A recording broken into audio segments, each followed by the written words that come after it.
اس لیے پاکستان کی تاریخ میں جتنے بھی طریقے اپنائے گئے ہیں پاکستان کے وزیر اعظم کو ہٹانا، وہ یا غیر قانونی یا غیر آئینی یا ایٹ لیسٹ غیر جمہوری طریقے رہے ہیں، اور یہ واحد جمہوری آئینی پارلیمانی طریقہ کار ہے۔ یہ واحد پارلیمانی آئینی طریقہ کار کو متنازع نہ بنایا جائے، پاکستان کی قسمت کے ساتھ نہ کھیلا جائے، اور وزیر اعظم صاحب کوئی سیف ایگزٹ ڈھونڈنے کے بجائے، بیک ڈور ایگزٹ ڈھونڈنے کے بجائے، اگر میں نہیں کھیلوں گا تو کسی اور کو نہیں کھیلنے دوں گا کہ دھمکیاں دینے کے بجائے ایک آنریبل طریقے سے اس پروسیس کا مقابلہ کرے۔ آپ کے جھوٹ کے جواب ہم ہر دن دے سکتے ہیں، اس پروسیس کے ہم عزت کرتے ہیں، اس لیے ہم جمہوری لوگ ہیں۔ آپ کا اور ہمارا اختلاف، اعتراض کس بات پہ ہے کہ آپ ایک سلیکشن کے نتیجے میں اس قوم پہ مسلط کیا گیا، اس سلیکشنز کی وجہ سے ملک کے سارے ادارے متنازع ہوئے،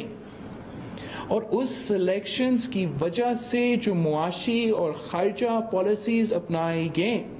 وہ صرف اور صرف آپ کے تھے، پارلیمان کے کنسنسس کے بغیر تھے، اور یہی وجہ ہے کہ ہم آج اس کراس روڈز پہ کھڑے ہیں۔ جب ہمارا عدم اعتماد کامیاب ہو جاتا ہے، آپ سلیکٹڈ وزیر اعظم نہیں رہتے ہیں، تو میرا اور آپ کا جھگڑا ختم ہے۔ لیکن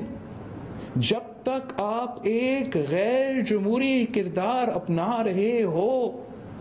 تو پاکستان پیپلز پارٹی اور غیر جمہوری قوتوں کے خلاف جنگ تو رہے گا۔ میرا اپیل ہے اس ملک کے سارے سیاسی جماعتوں سے، اس ملک کے سارے اداروں سے، ہمارا اسپیکر صاحب سے، کہ اب وقت آ گیا ہے کہ سب ہوش کے ناخن لے۔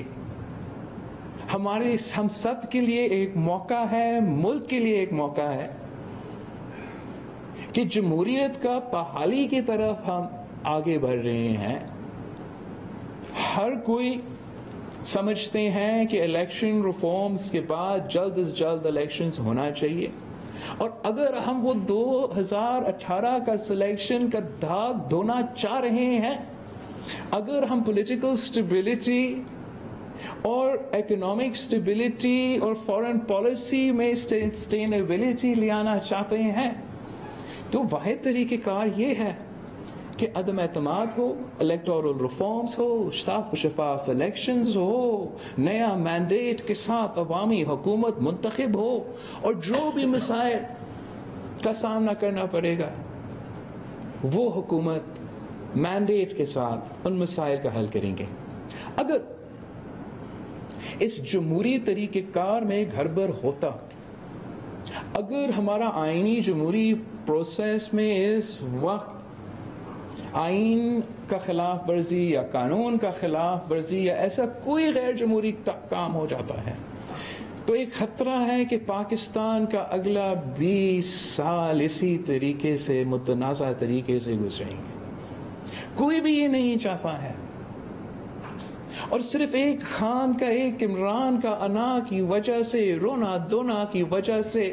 ہم پاکستان کی قسمت کو اس قسم کا خطرہ میں نہیں ڈال سکتے ہیں۔